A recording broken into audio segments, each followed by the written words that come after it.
Buenas tardes. Vamos a dar comienzo del acto Cádiz-Haifa, 70 años de esperanza. Tiene la palabra la ilustrísima señora doña Teófila Martínez, alcaldesa de la ciudad de Cádiz. Excelentísimo señor embajador de Israel en España, señora Lombard, presidente de la Asociación Sefardí de Cádiz, don Juan José Hidalgo, miembros de la Corporación Municipal, miembros de la comunidad sefardí, señoras y señores, sean bienvenidos a esta Casa Iberoamérica y a esta ciudad. En este acto organizado por la Asociación Sefardí de Cádiz para conmemorar los 70 años de esperanzas con motivo de esos 70 años de esa presencia en nuestra ciudad para partir de ella hacia la libertad y hacia la esperanza de aquellos judíos sefardíes que, después de peregrinar por distintos lugares de la Unión Europea, en este momento Unión Europea, antes Europa, países europeos y de España, llegaron a Cádiz precisamente para partir desde aquí. Realmente tengo que decirles que durante todo este día y durante todos estos días de preparación que ustedes se han tomado la molestia de preparar, pero sobre todo durante este día en donde, como todos los lunes, final de mes, pues tenemos la celebración del pleno ordinario de la ciudad, donde se debaten los asuntos de la ciudad, nada me hacía presagiar que, además de saber que me iba a encontrar con todos ustedes en este acto, iba a tener la oportunidad de escuchar esta melodía de Manuel Falla, que sin duda, además de comenzar este acto, seguro que les ha llamado a todos ustedes, a mí especialmente en este momento, a la reflexión. En un mundo tan convulso, donde las cosas pasan tan deprisa y donde nos pasamos el día reprochándonos los unos a los otros nuestras culpas, nuestros fallos, nuestras decisiones mal tomadas, el tener momentos de reflexión, aunque sea durante la interpretación de una melodía como esta de Manuel de Falla, es una oportunidad que no debemos de desaprovechar. Espero que este acto colme las expectativas que todos ustedes han albergado durante estos días hasta llegar aquí, y donde la comunidad sefardí también ha hecho todo lo posible porque se celebrara, incluida la presencia del embajador, del excelentísimo embajador de Israel en España, y desde luego que también en esa reflexión no nos olvidemos ni de aquellos que a lo largo de los siglos han tenido que ir de un lado para otro, de país en país, de ciudad en ciudad, buscando un presente y un futuro mejor para ellos y para sus familias, y abandonar la persecución, el martirio o las situaciones más terribles que uno se pueda imaginar, pero sobre todo trabajar para que no vuelvan a ocurrir. Muchísimas gracias por su presencia y les deseo lo mejor. Hoy cumplimos el 70 aniversario de la última expedición de refugiados judíos con destino a Haifa. Tras la finalización de la Guerra Civil Española y la irrupción de la Segunda Guerra Mundial, España se convirtió en un país de tránsito para muchos refugiados políticos y judíos que huían de la Europa ocupada por los nazis. Desde los puertos de Vigo, Barcelona, Bilbao y Cádiz, entre otros, partieron barcos tanto en líneas regulares como contratadas expresamente por organizaciones judías, con el fin de buscar refugios seguros para todos los expatriados judíos. Los destinos fueron diversos: Estados Unidos, Marruecos, Palestina. Es a partir de 1944 cuando la American Jewish Joint Distribution Committee se estableció en nuestro país a través de su delegado don Samuel Sequerra. Desde entonces el puerto de la ciudad de Cádiz cobró una singular relevancia como puente de salida de los refugiados judíos. El 15 de enero partió el primer barco, el Nyasa, procedente de Lisboa con destino a Haifa, con 560 personas a bordo. Fue el primer navío que atravesó el estrecho de Gibraltar, tras el inicio de la Segunda Guerra Mundial. Una segunda expedición se realizó el 21 de junio de 1944, con el buque de bandera francés gobernador General Le Pen. Por último, el 26 de octubre se contrató el vapor portugués Guinée y a las 4 de la madrugada levantó el ancla izando la bandera blanca y azul de la emigración judía hacia Palestina.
A continuación, el doctor Josep Calvé nos va a hablar sobre la huida a través de los Pirineos.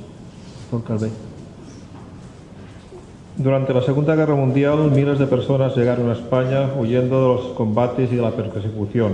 Un mínimo de 80.000 entre resistentes, franceses, militares aliados y judíos utilizaron los Pirineos y la península ibérica para abandonar la Europa en guerra. La situación de los judíos se había convertido en tremendamente vulnerable tras el auge del nacionalismo y antisemitismo que siguió a la Primera Guerra Mundial y la crisis económica de 1929. En 1933, el ascenso del poder de Hitler en Alemania marcó el inicio de una persecución que fue perfectamente planificada contra la población judía del país. Entre 1933 y 1935, mientras miles de judíos alemanes optaron por el exilio, algunos llegaron y se establecieron en España, los más optimistas pensaron que las cosas se estabilizarían y continuaron en Alemania. El paso de los meses acabó con estos buenos presagios y desde 1935 el acoso es más directo y alcanza ya una dimensión pública. Es el momento de las pintadas en tiendas y en locales, de la colocación de carteles y panfletos en las vías públicas y de la organización de actos públicos y políticos contra los judíos ante la indiferencia mayoritaria de la población alemana. Ese mismo año se implanta una legislación clave para el devenir de la cuestión judía. En septiembre se promulgan las llamadas leyes de Nuremberg con el objetivo fundamental de relegar a los judíos a una condición legal inferior. Solo en el periodo comprendido entre 1933 y 1945 y solo en el territorio del Reich se emitieron cerca de 2.000 ordenanzas y decretos antijudíos. Por otra parte, el expansionismo nazi iniciado ya en 1938 con la ocupación de Austria y la región checoslovaca de los Sudetes adquirió una envergadura global tras el estallido de la Segunda Guerra Mundial y la sucesiva ocupación de países como Polonia, Holanda, Bélgica y Francia. La persecución contra los judíos se traslada entonces a los países ocupados y lo hace en distintas variantes y formas: los comandos móviles, los guetos, los campos de concentración y los campos de exterminio. Todo ello conduce al Holocausto, y de los aproximadamente 9 millones de judíos que vivían en estos países ocupados, 2 de cada 3 habían muerto al finalizar la Segunda Guerra Mundial. Fue en este escenario, en este complejo escenario, donde alrededor de 15.000 judíos buscaron refugio en España. Una España que a regañadientes en muchas veces y no sin ciertas veleidades para contentar al régimen nazi, toleró su paso por nuestro país. Así pues, entre 1939 y 1944, España se convirtió en tierra de refugio para judíos alemanes, austríacos, franceses, holandeses, polacos, rusos, etc. El objetivo de todos ellos era emigrar a un tercer país para iniciar allí una nueva vida lejos de la barbarie. Hasta 1943 se trataba básicamente de familia cuya pretensión era dirigirse a América. En 1944 fueron jóvenes sionistas, niños escondidos en Francia por organizaciones judías y niños cuyos padres habían sido deportados. En este caso, su destino final, mayoritario, como ya se ha comentado, fue el entonces Protectorado Británico de Palestina. Durante el año 1939, los refugiados que llegaban a las aduanas españolas con el pasaporte y el visado de entrada no encontraban dificultades para atravesar la península ibérica y embarcar desde puertos españoles o portugueses hacia su destino. La situación cambiará a partir de 1940. Es entonces cuando las autoridades españolas decidirán denegar estos visados de entrada y ocasionalmente retornar a Francia a algunos evadidos judíos. Esta prohibición de entrada, a los que se concentraban en los pueblos y ciudades fronterizas del sur de Francia, no significó que las evasiones dejasen de materializarse.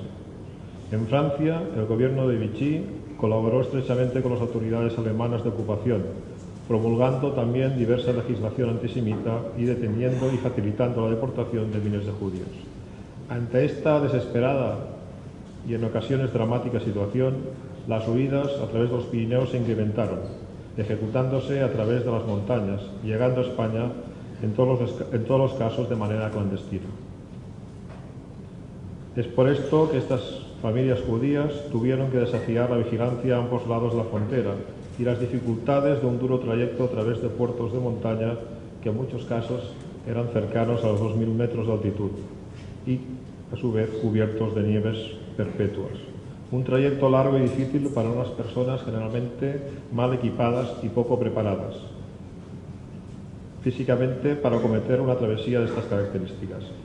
Es en este contexto donde muchas de las evasiones se convirtieron en auténticas odiseas para sus protagonistas, que sufrieron accidentes, agotamiento físico o congelaciones de extremidades a consecuencia del frío o la nieve. Otros incluso perdieron la vida en su intento desesperado de huida. En ocasiones estos evadidos contaron con la ayuda de redes de evasión, de guías que les acompañaron por senderos inhóspitos, enlaces que facilitaron informaciones, casas donde pudieron descansar y comer tras largas jornadas caminando en condiciones extremas, médicos que curaron sus heridas, policías y guardias civiles que contravinieron las órdenes recibidas de sus superiores y facilitaron el paso, es decir, de centenares de españoles a uno y a otro lado de la frontera, a uno y otro lado de los Pirineos, se implicaron en el socorro a estas personas que corrían peligro y buscaban huir. Unos lo hicieron por motivos de solidaridad, de auxilio a las personas en dificultades, otros por motivos políticos, apoyando a los aliados con la esperanza que su victoria significaría el final del régimen franquista. También los hubo que actuaron por razones económicas atraídos por las importantes ganancias que representaba el paso de evadidos por la frontera. Pero por encima de todo, la ayuda y la solidaridad estuvieron muy presentes en todas estas actuaciones, donde alcanzaron protagonismo españoles, la mayoría de ellos anónimos, dispuestos a proteger a los que estaban en peligro. Todos ellos merecen que se les reivindique y homenajee por su actuación. Fueron héroes en un momento convulso en el cual supieron ofrecer a personas necesitadas una luz de esperanza, dando una lección en el valor universal de la preservación de la dignidad humana. Atesoraban valores como la integridad, el sacrificio, la compasión y el coraje. Los 500 kilómetros de cordillera de los Pirineos que enlazan el Cantábrico con el Mediterráneo, de Irún a Portbou, de Guipúzcoa a Gerona, fueron utilizados en mayor o menor medida por estos fugitivos del nazismo. Los puertos de montaña que comunican los departamentos del sur de Francia y el Principado de Andorra con las provincias de Guipúzcoa, Navarra, Huesca, Lérida y Gerona fueron el escenario de este constante paso clandestino. En los últimos tiempos, en los últimos meses, en los últimos años quizá, se han impulsado en el territorio diversas iniciativas para recuperar este episodio histórico tan poco conocido en nuestro país. En el año 2007, la pequeña cárcel de Sort, en el Pirineo Leridano, probablemente el único patrimonio memorial de la estancia de refugiados judíos en España que se sigue conservando intacto, fue convertida en un pequeño museo dedicado a explicar estos hechos y a honrar y homenajear a sus protagonistas. Recientemente también se han realizado actuaciones memoriales o conmemorativas en la Estación Internacional de Ferrocarril de Canfranc, en la provincia de Huesca, lugar también de penetración de centenares de refugiados judíos. Finalmente, por iniciativa de la Diputación de Lérida, se ha desarrollado el proyecto Perseguidos y Salvados, que incluye la señalización de 4 itinerarios transfronterizos utilizados para la huida de refugiados judíos y diversos puntos de estancia ya en territorio español. Estos itinerarios fueron inaugurados el pasado 23 de junio por el excelentísimo señor Alon Bar, embajador de Israel en España. Volviendo a los refugiados judíos que llegaban a España, la mayoría de ellos acostumbraba a ser retenidos una vez llegaban al territorio español. A continuación pasaban por diversos establecimientos penitenciarios, calabozos de los pueblos fronterizos, cárceles de partido judicial y finalmente las cárceles provinciales. Los varones en edad militar, comprendidos entre los 18 y los 40 años, eran transferidos en todos los casos al campo de concentración de Miranda de Ebro en la provincia de Burgos. Las mujeres y los niños, por su parte, aguardaban en hoteles la salida de los maridos. Otros refugiados judíos tuvieron más suerte y fueron hospedados en algunos establecimientos balnearios como Rocallaura en la provincia de Lérida, Onteniente en Valencia, Urberuaba de Ubilla y Munguía en Vizcaya y Caldas de Malavella en Gerona. Ante esta magnitud creciente de paso fronterizo, los internamientos en Miranda de Ebro y las dificultades crecientes para organizar la salida de España de estos refugiados, es cuando a partir de finales de 1941 se establece en Barcelona una representación de la organización benéfica judía American Joint Distribution Committee. Esta delegación, dirigida también, como se ha comentado anteriormente, por un judío portugués llamado Samuel Sequerra, se encargó de velar por estos refugiados, que no se separaran las familias y agilizar en todos los casos los trámites para su inmigración. Barcelona se convirtió en este caso en el centro de reunión de los llegados en el Pirineo, tanto los que eran liberados de las cárceles provinciales como los que no habían sido detenidos. El Joint les socorría durante meses hasta que obtenían los visados para abandonar España. Labor siempre difícil que acostumbraba a alargarse durante meses. Además, las embajadas y los consulados de los países aliados repartidos por toda la geografía española se implicaron en las labores de acogida y protección a los evadidos, sin distinción de origen y procedencia, por lo cual también ayudaron a muchos judíos. En Madrid, por su parte, auspiciada también por la Embajada norteamericana, una representación de los cuáqueros trabajó intensamente para atender a los internados en el campo de Miranda de Ebro y a todos aquellos que eran liberados de este campo y otras cárceles provinciales. Todos ellos, los refugiados que llegaban a España tras obtener la compleja documentación requerida para emigrar, abandonaban Europa desde puertos españoles o portugueses. España se había convertido en la penúltima frontera hacia su libertad. Muchas gracias.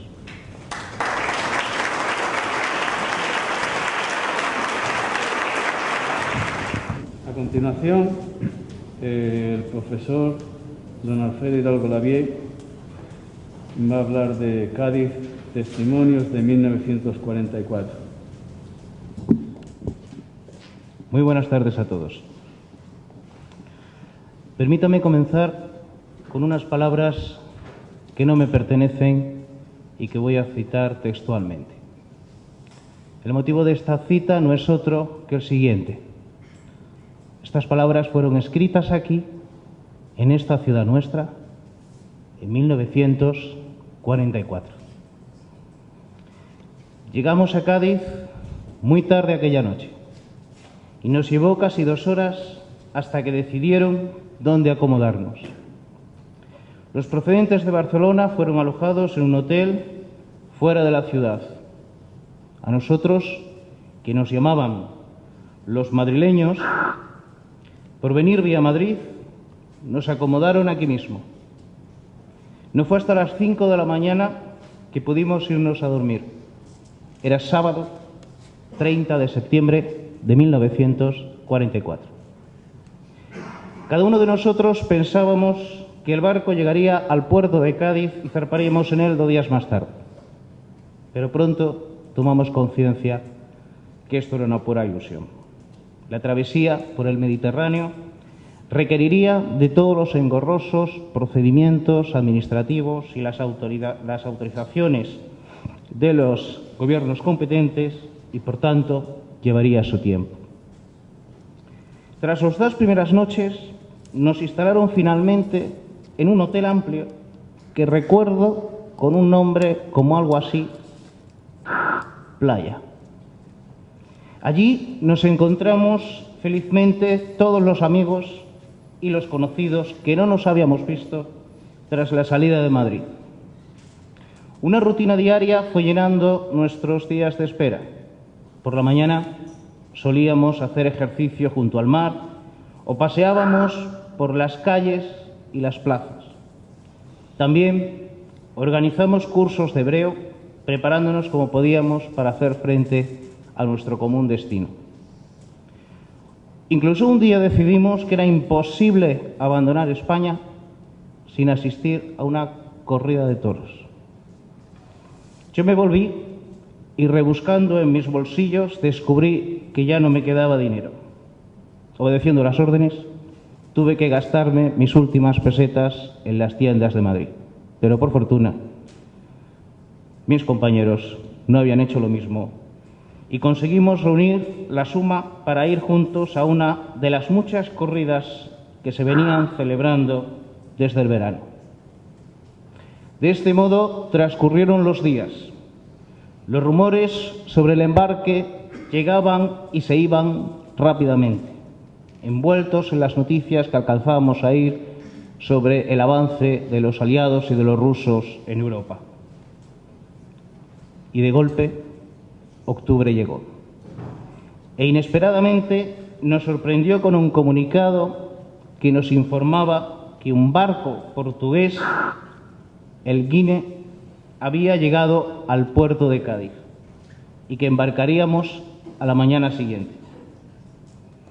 La mañana del 25 de octubre de 1944 la pasamos esperando y al fin, tras almorzar, llegaron unos autobuses que nos condujeron al puerto para embarcar. Sin embargo, no fue hasta las 3 de la madrugada cuando oficialmente se anunció nuestra partida.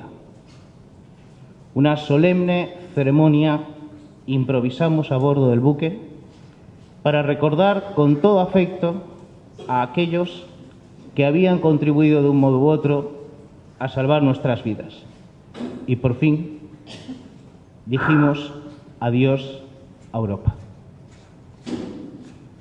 Este es uno de los pocos testimonios escritos por uno de los principales protagonistas.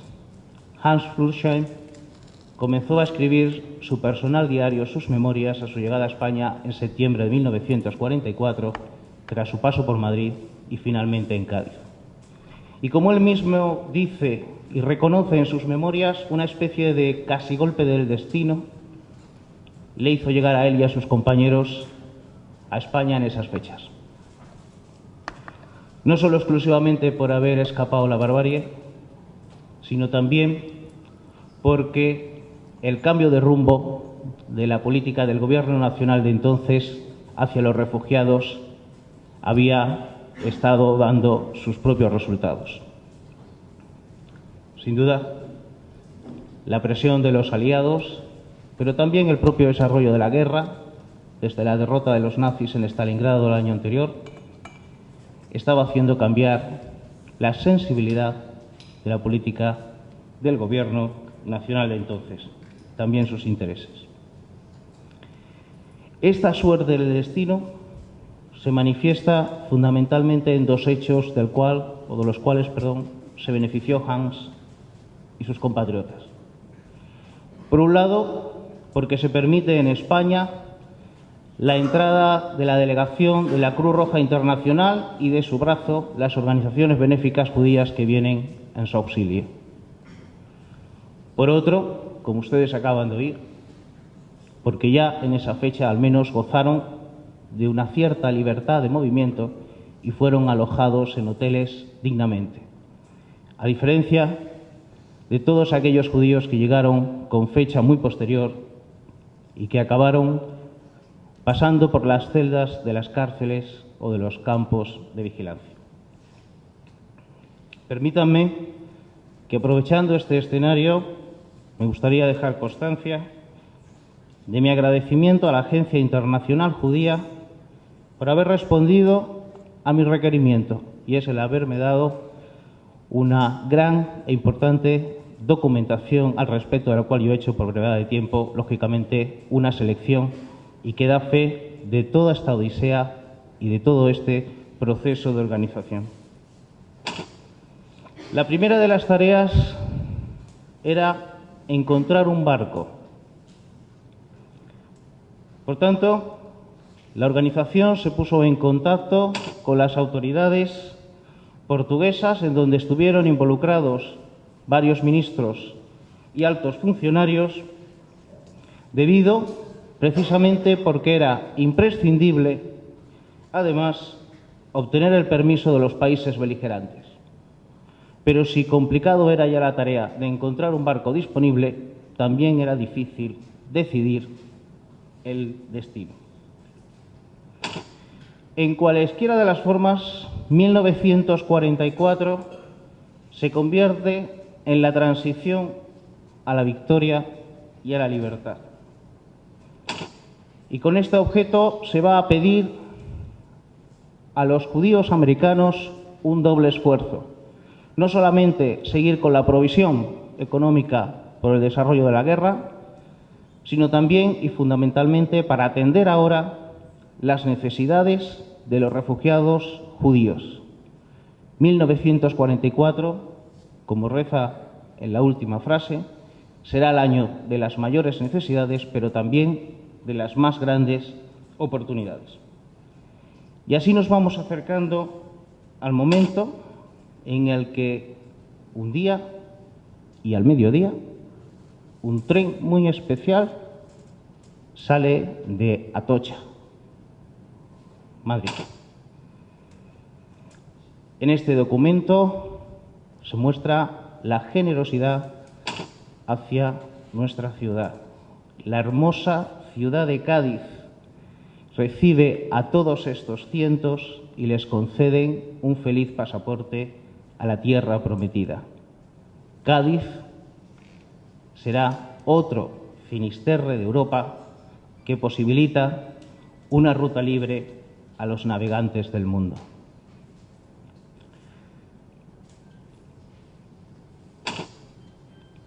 Para concluir este apartado, dos importantes telegramas que he estimado conveniente que ustedes contemplen. Este con fecha del 27 de 1944, en donde se da constancia de la provisión de alimentos. Una curiosidad, y es que se citan según las normas dietéticas, no sé cuáles, si de la Marina o la de los propios refugiados,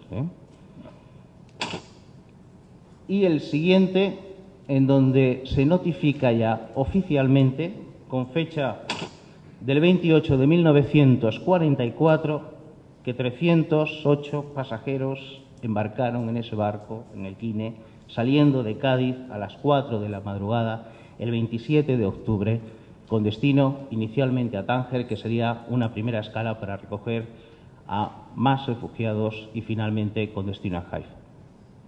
Como ustedes han observado, y por fortuna, Hans, nuestro protagonista, no fue el único que se benefició de este contexto y del dispositivo de auxilio de las organizaciones benéficas judías.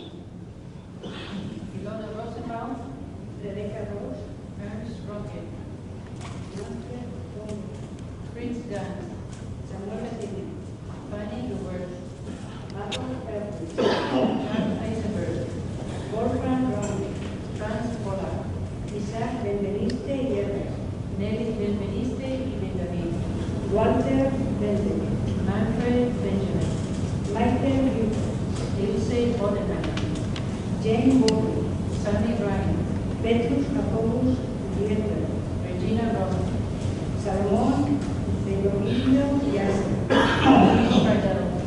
Emil Luto, Elías Bolseca.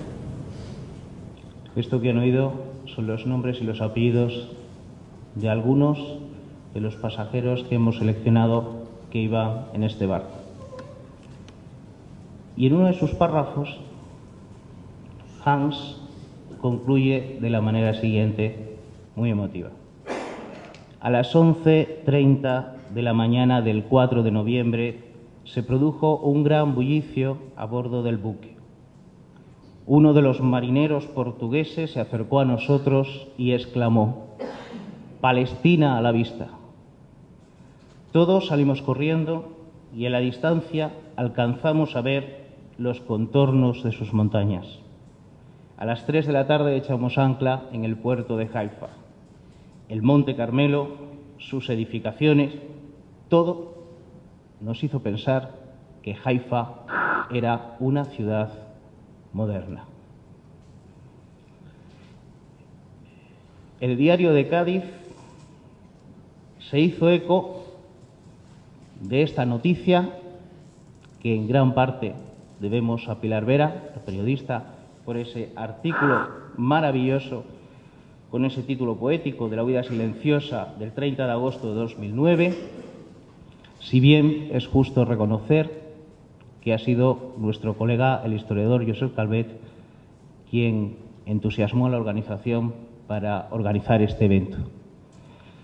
Pero en referente a este artículo, que es la primera noticia que se hace en los medios de comunicación gaditanos, hay un hecho relevante, y es efectivamente la escasa información y documentación existente, que yo mismo doy fe por haber estado en los archivos municipal y provincial.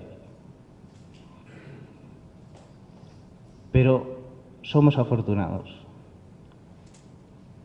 porque frente a esta este escaso volumen de documentación oficial, por más que tengamos la confirmación, disponemos de estas maravillosas palabras del diario de Hans Flussheim, que ha dejado testimonio muy explícito, no solamente de su paso, también de sus vivencias. Sin embargo, no es el único testimonio. Hay testimonios que no están escritos, sino que todavía hoy podemos oír su voz y su rostro. שלום לכם, אני יוסף בן ברית, בעבר יליד המבורג בשם מנפרד בונדהיים. אני עברתי את השואה ועברתי דרך בלגיה, צרפת, וברחתי מצרפת דרך הפירנאים לספרד. ושם בסופו של דבר הפלגנו מהעיר קאדיס, בה היינו בערך 3 שבועות לפני כן, לפלסטינה דאז. אני רוצה קודם כל לברך את שגריר ישראל בספרד, מר אלון בר, וגברת ראש העיר של קאדיס, גברת תיאופילה מרטינז, ואת כל הנוכחים בטקס המכובד הזה לכבוד האונייה שיצאה לפני 70 שנה מקאדיס לפלסטינה. אני זוכר את קאדיס בעיקר בגלל החוף שלפני המלון ששהינו בו, שאינני זוכר את שמו, ואת השחייה ששחיתי וכדורגל שאנחנו שיחקנו על החוף עם קבוצה אחרת, והתפעלנו אז מן הילדים הספרדים ששיחקו כדורגל יחפים באופן יוצא מן הכלל. מקאדיס יצאנו באונייה לגינה, שהייתה אוניית מסע לא גדולה, והתקינו בה אולמות שינה עם מיטות של 2 קומות. אני לא יכולתי לישון שם באולמות ועליתי על הסיפון, ותמיד החזקתי במעקה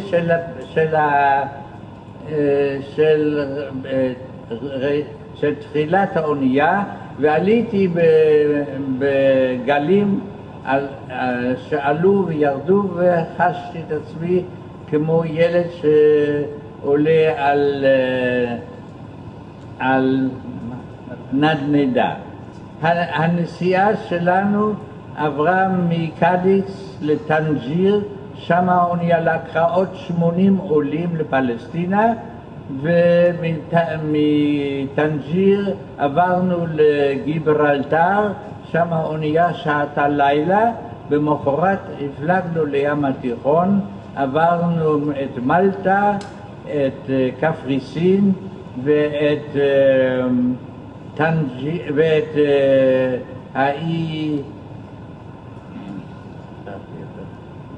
קרטין, שם עוד ישבו הצבא הגרמני עם אוניות, והגענו בשלום לחיפה, ומאז אני חי בארץ ישראל, מרגיש את עצמי מצוין, כי אני נשבעתי כילד עוד בהמבורג שאני לא אתן לגרמנים להשמיד אותי. וככה הגעתי לארץ, התחתנתי עם ילדים, חי במושב חיבת ציון, ואנחנו שמחים לשמוע שבספרד עוד מזכירים את האונייה בה עליתי עם כ-324 צעירים כמוני, בני קרוב ל-20, מהשואה ניצלנו. ואני מוסר לכם שלום וכל טוב, ותהיו בריאים כולכם.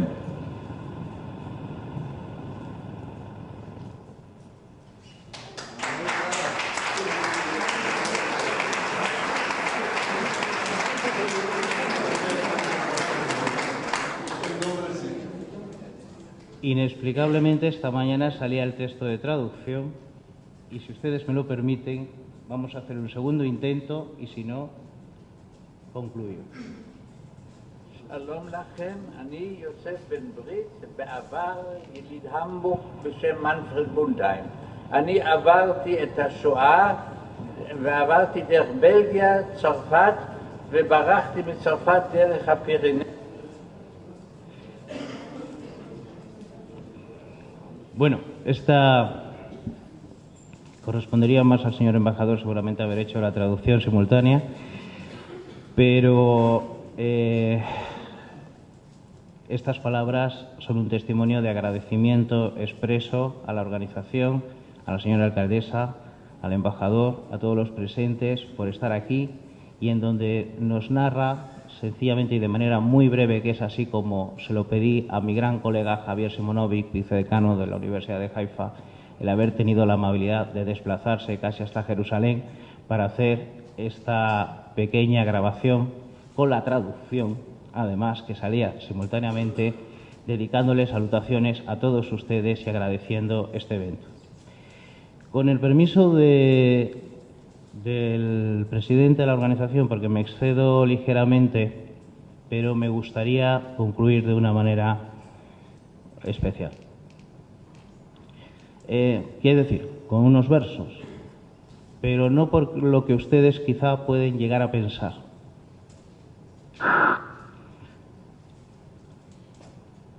No porque los versos podría resultar propicio en un acto de esta naturaleza emocional. No es esa la razón. Tampoco, y bien sabemos todos, los poetas son los sabios que saben traducir los sentimientos y las emociones en palabras y en versos. Pero tampoco es esta la razón. Sin duda son importantes y complementan. La razón primordial es porque estos sentimientos y estas emociones fueron escritas en versos por un conciudadano nuestro que nació a poco más de 20 kilómetros de donde nosotros estamos ahora. Y cuando uno lee y relee este poema, del cual yo solo voy a recitarle unos versos, no puede evitar hacerse una reflexión en voz alta. Una reflexión que quiero compartir con ustedes, y es la siguiente. Y es cómo ha cambiado el mundo en estos 70 años y cuánto han cambiado las personas que habitan en él. O mejor dicho, cómo han cambiado estas personas el mundo. En su día sostenían nobles ideales y sentimientos que han abandonado. Y lo que es peor, no solo abandonan, sino que dan de lado a la historia o la omiten expresamente. Y cuando digo que la omiten expresamente, es porque precisamente cuando fueron publicadas las obras completas de este conciudadano nuestro en 1988 por la editorial Aguilar, no se incluyó este poema.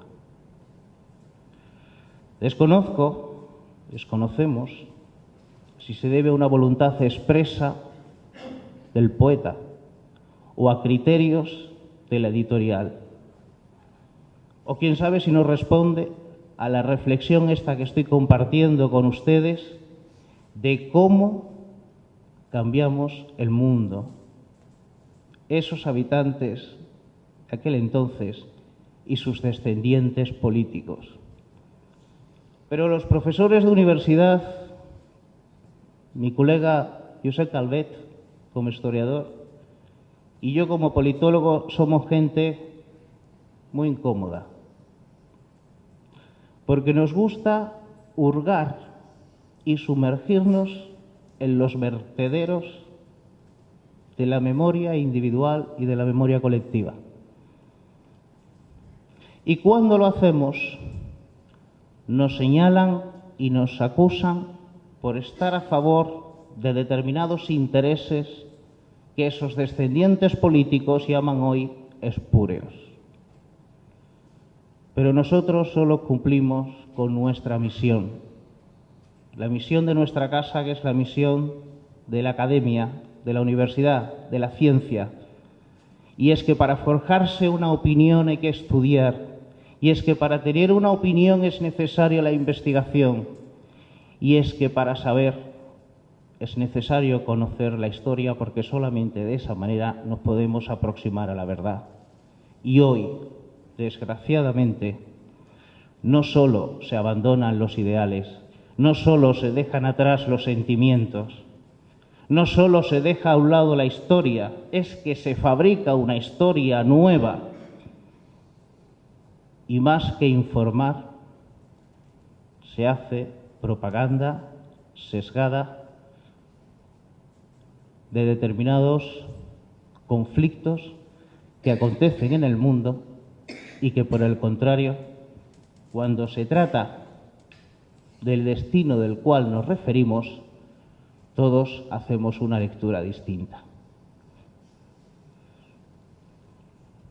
Ya me ven, yo no poseo el extraordinario timbre de voz que tenía ese conciudadano nuestro cuando se le oía recitar los versos, con esa magnífica voz. Hasta he mudado el acento, después de tantos años fuera. Pero no he cambiado ni los ideales ni los sentimientos. Y quién sabe si a la hora de recitar estos versos, a lo mejor incluso hasta me vuelve el acento.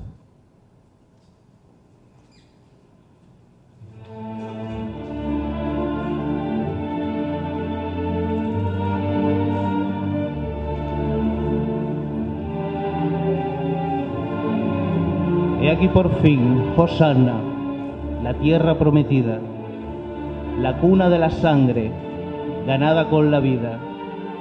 Israel de los llantos, Israel de las penas, paraíso encontrado, libre y ya sin cadena, joven escudo al brazo de los verdes varones, Israel primavera de las nuevas naciones.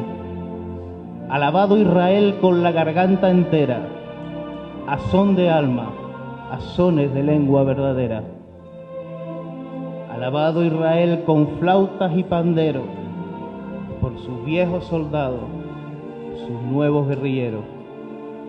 Alabado Israel, alabado, alabado, por su hermosa ancianía, nuevo albor conquistado.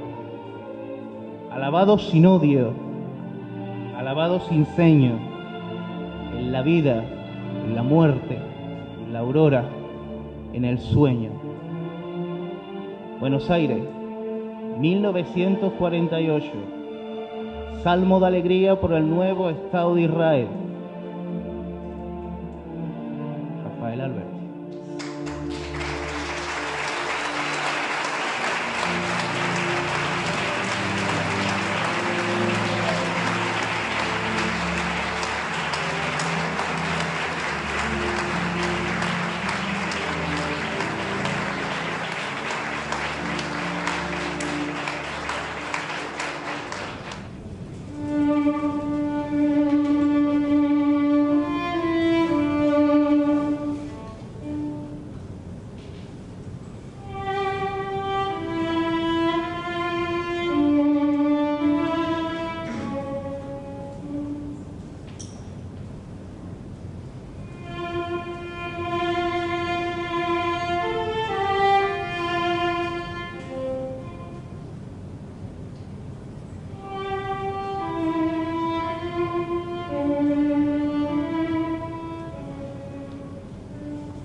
A continuación tiene la palabra la señora doña Jessica San Román, directora del Departamento de Holocausto del Centro Sefardí Israel.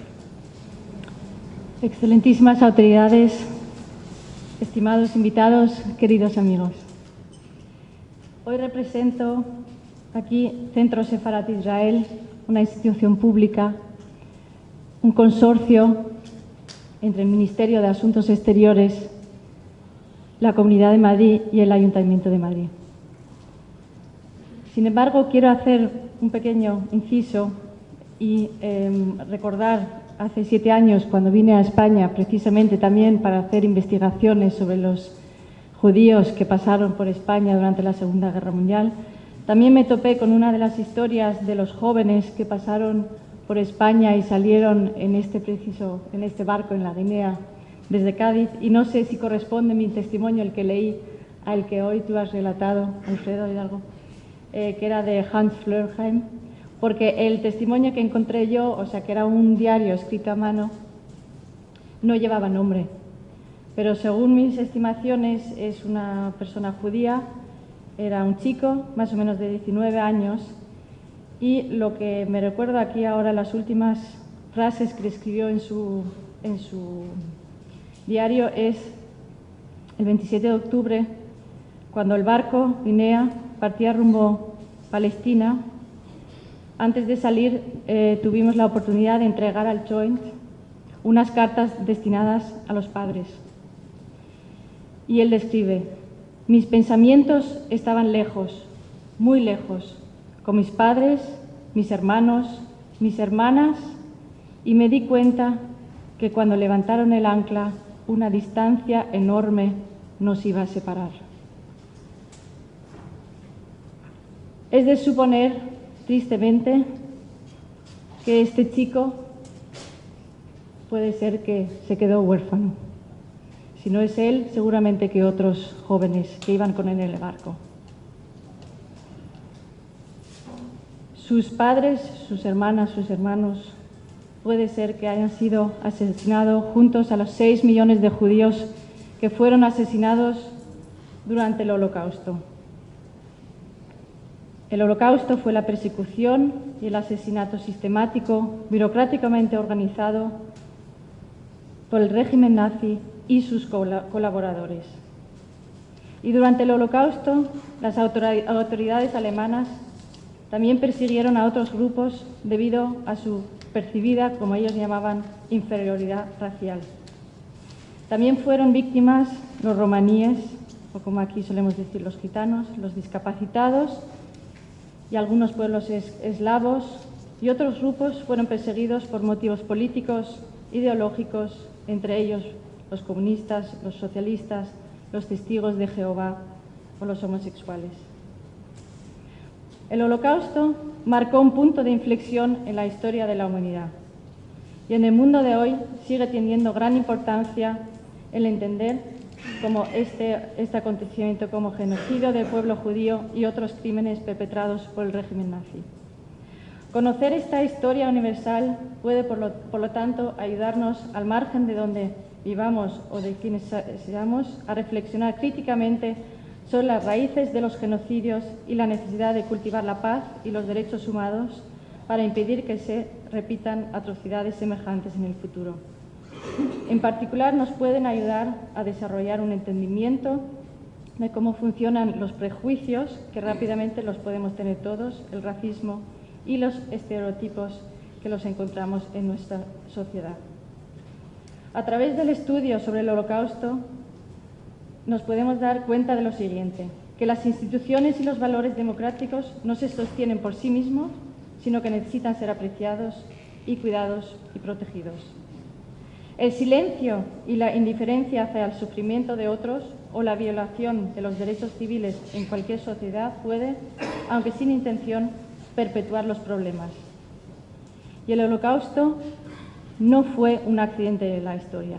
Ocurrió porque los individuos, organizaciones y gobiernos tomaron decisiones que no solo legalizaron la discriminación, sino que favorecieron los prejuicios, el odio y, en última instancia, el hecho de los asesinatos en masa. Señoras y señores, el año que viene se conmemora el 70 aniversario de la liberación del campo de exterminio Auschwitz-Birkenau, que fue liberado por el ejército soviético el 27 de enero de 1945.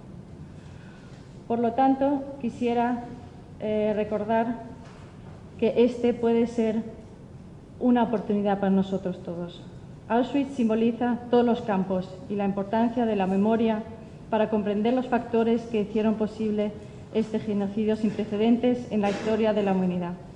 Países de todo el mundo acogen actos de conmemoración, a los que España se agregó ya hace unos años, en 2006, con un evento presidido por sus majestades y don Juan Carlos y doña Sofía.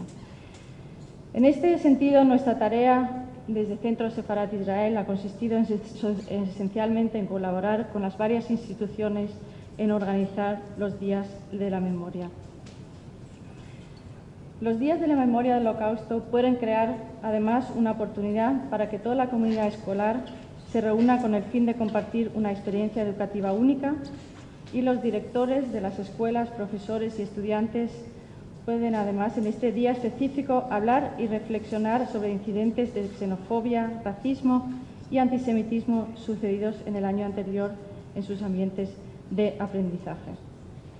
Las actividades relacionadas en las que nosotros también colaboramos y apoyamos a los colegios, a las instituciones, a los municipios, a los ayuntamientos, el Día de la Memoria del Holocausto pueden ser una lectura, la recitación de nombres de víctimas, como hemos oído hoy, por ejemplo, o de salvados, supervivientes, puede ser la lectura de una poesía, la proyección de películas. Hay muchas maneras. Desde luego, en lo que también hacemos en Madrid y lo hacemos también en los colegios, en otros sitios, es el encendido de las velas. El encendido de las velas que conmemoran sobre todo a las víctimas judías y también da lugar a memorar a los otros colectivos.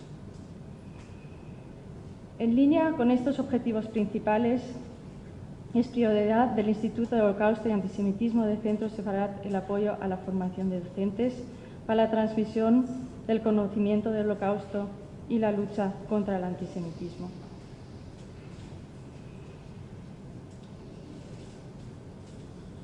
Quisiera agradecer hoy, sobre todo, al Ayuntamiento de Cádiz y también a las autoridades y los iniciadores de esta conmemoración de haber rescatado esta historia tan importante.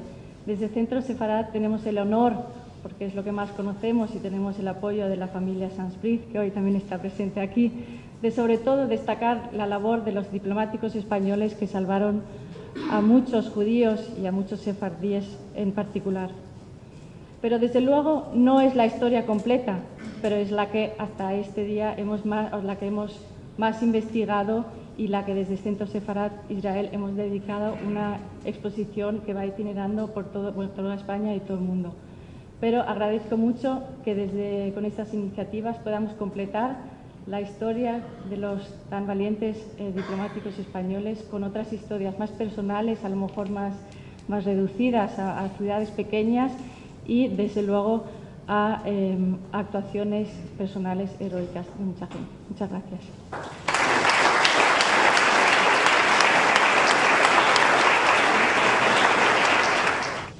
A continuación, tiene la palabra el excelentísimo señor Alon Bar, embajador del Estado de Israel en España. Pues parece que me toca clausar el evento y casi me da lástima, estoy disfrutando tanto. Señora alcaldesa, autoridades, queridos miembros y presidente de la Asociación Sefarat Cádiz, el maravilloso quinteto aquí, querido Hidalgo Levi, qué emocionante, qué emoción. Quiero expresar mi felicidad, más que todo, a los organizadores y el ayuntamiento y a todos ustedes por estar y celebrar este acto. Marcamos hoy un evento que, a pesar de que ocurrió en un momento más trágico de la historia judía, el Holocausto, los sobrevivientes del Holocausto del Holocausto, pero también marcamos puntos de luz que han sido diplomáticos como Algeciras, que han sido lugares como Cádiz, que han ofrecido y han permitido a los judíos que podrían sobrevivir y escapar del horror en Asia, en casi toda Europa, y llegar a Israel. Lo bonito y especial con cada una de las personas que hemos escuchado algunos de sus nombres, y el testimonio en hebreo perdón, de la persona que están aquí, es que han sido casi todos, como mi familia, como la familia de mi esposa, huérfanos que han sobrevivido en el pelo casi, y han podido crear familias en Israel, y han podido crear y recrear la vivienda judía y la historia, y ser protagonistas de la historia judía en la creación y sobrevivencia del Estado de Israel. Un dato importante que no puede ser toda la traducción, pero muy importante del testimonio de este muchacho ha sido que recuerde muy bien que por la mañana, el día antes de salir, jugaron fútbol con jóvenes locales y que él recuerda que han sido maravillosos. Un dato, hasta hoy día parece que la diferencia hemos mantenido los jóvenes. De todos modos, es un privilegio ser embajador de Israel en España, como pueden escuchar. Estar en la apertura del proyecto de Perseguidos y Salvados en los Pirineos catalanes, y en el mismo año ir al otro lado de España y participar en un acto de conmemoración en una ciudad tan bonita, tan maravillosa como es Cádiz. A este privilegio es también un desafío de convertir este punto de conmemoración de nuestra historia común, con sus puntos dolorosos históricos y con sus puntos de luz, pero la convivencia y la historia, como embajador, aprovechar o utilizar este pasado común, este encuentro y reencuentro que hemos tenido durante los siglos, a un reencuentro en el presente y el futuro. No hay mejor manera de combatir los prejuicios, los estereotipos, la mala información, la propaganda, las malas intenciones y las a veces distorsionadas informaciones que recibimos, de crear más colaboraciones en la cultura, en las empresas, en el encuentro social. Y para eso yo pienso y creo que esa es mi primera visita a Cádiz, pero debe ser primera de algunos más. Como embajador de Israel y la embajada de Israel, como no tenemos la capacidad de cubrir todas las provincias de España, y esta provincia, ciudad es especialmente bonita, hemos decidido y estamos en los últimos trámites de nominar un cónsul honorario, el doctor Salvador Pascual, que está aquí, un cirujano, un empresario, una persona que yo amo y admiro, y que puede presentar un puente pequeño entre nosotros desde la embajada aquí a Cádiz y más colaboraciones con Israel. Yo espero que podemos utilizar la buena voluntad y el deseo del Ayuntamiento de Ciudad de Cádiz de fortalecer y añadir Cádiz a las ciudades que conmemoran la convivencia de las diferentes comunidades y la presencia judía aquí también, que podemos utilizar este deseo para fortalecer más contactos con la comunidad sefaradí que está aquí y con todos los ciudadanos de esta maravillosa ciudad. Muchas gracias por invitarme, ha sido un placer y honor, y otra vez muchísimas gracias a Comité tan maravilloso.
Mis más sinceras felicitaciones a Totem Ensemble y a su director, el señor Francisco Lobo. No solo nos habéis agradado, sino que también sorprendido gratamente. Gracias a la Secretaría Técnica de este evento, me refiero a la señora doña Rosa González, que en gran medida ella ha sido la culpable de la capacidad de convocatoria que haya sido tan grande. Muchas gracias al equipo de gobierno de nuestra ciudad por el apoyo prestado y por su presencia, y gracias también a la alcaldesa por encontrarse entre nosotros. Creo que es el primer acto que usted nos acude a estar con nosotros, todo lo que hemos organizado, pero la verdad es que nos honra con su presencia. Le emplazo para el próximo día 27 de enero, que como todos los años hacemos un acto de recuerdo a todas las víctimas del Holocausto, judíos y no judíos, que fueron masacrados por la intolerancia y la barbarie nazi.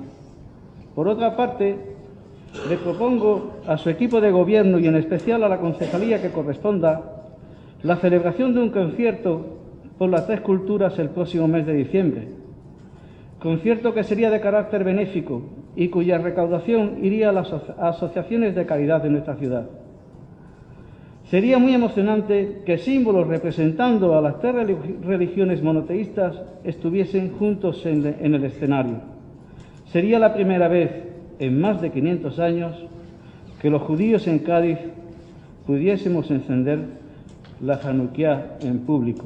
Este año coincide con la Navidad.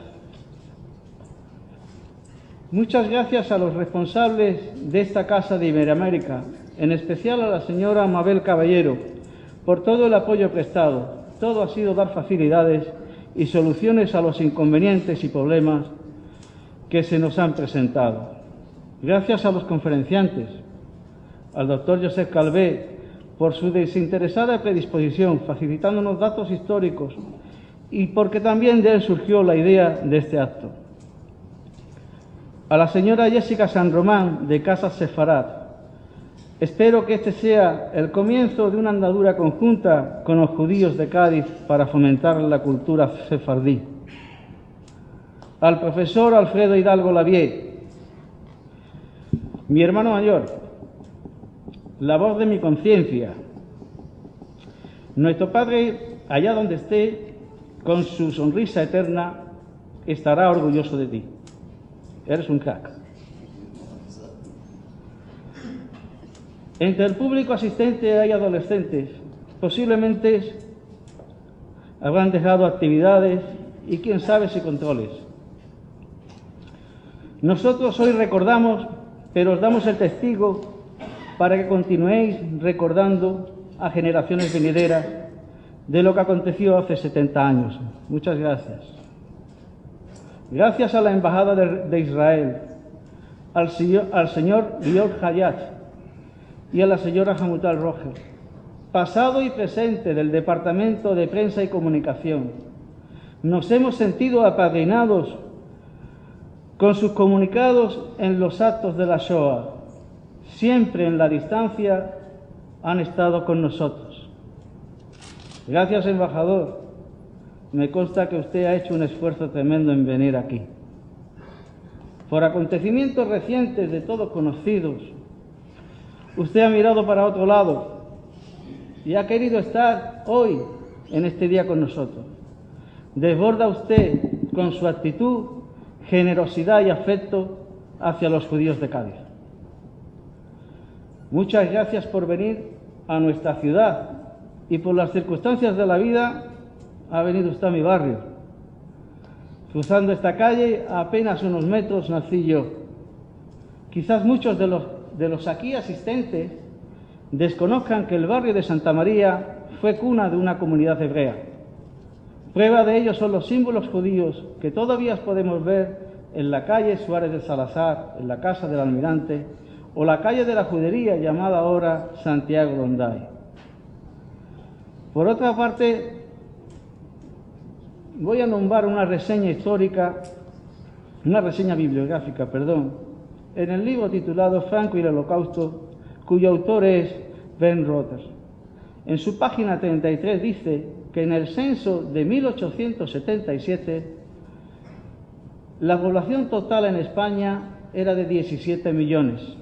406 personas de ellas se declaraban judías y más de la mitad residían en la ciudad portuaria de Cádiz. Podemos tener ilusión, podemos tener empeño, podemos tener ganas de trabajar, de revivir nuestra cultura, pero si no nos allanan el camino, toda esa ilusión se transforma en frustración.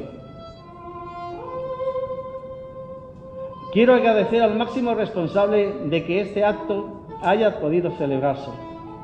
Una mañana del mes de junio me atendía en su despacho del ayuntamiento. Me pidió que tomase asiento, mirándome a la cara y gesticulando como él siempre habla, me preguntó: ¿tú qué quieres hacer? Señor teniente de alcaldesa, esto es, en definitiva, lo que los judíos de Cádiz, de cuna o por elección, amigos de Israel, queríamos hacer, y ha sido gracias a usted. Amigo José Blas, nos quedarán en la memoria no solo la celebración de este acto, Cádiz Haifa 70 años de esperanzas, sino que también un día 27 de octubre tú nos has hecho sentir importantes a los judíos de Cádiz, porque es la primera vez que nos visita el embajador de nuestra querida Israel. Muchas gracias por tu apoyo e infinitas gracias porque tú me escuchaste, tú me preguntaste y en el día de hoy, con estos hechos, te hemos contestado a tu pregunta: ¿tú qué es lo que quieres hacer? Muchas gracias.